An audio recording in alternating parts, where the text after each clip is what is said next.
Hi, I'm Julie Silber, and this is my quilt story for the exhibition Known and Unknown. What's unknown about this quilt?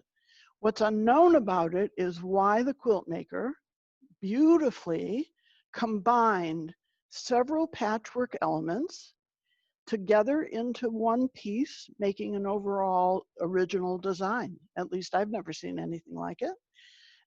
The quilt maker has taken classic ordinary elements, in this case, squares and strips, which are cut and set together to make this overall original design.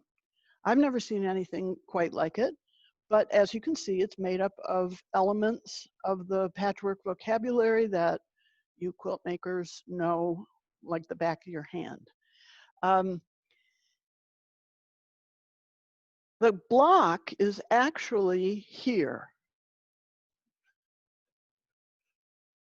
There's 9 of them, and if you can break it down, you can see what she did. But it's kind of an ingenious way to use a rather simple way of sewing to put together something very graphic and very her own.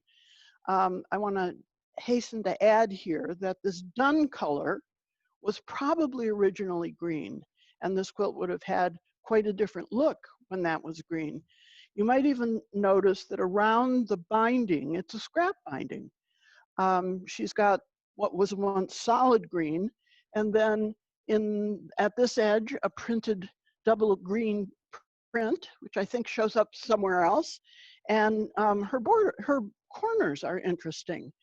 So while the interior of the quilt is very, very precise, there are things about it that are quirky and give it a lot of life. Notice that the edges are a little bit wavy. And I asked my friend Joe Cunningham, and he explained to me that the strips are cut on the bias, but that the border red is not. And so it stretches. And that's where you get a slightly curved edge, which I think gives another interesting twist to this wonderful quilt. I don't have a name for it. You name it yourself.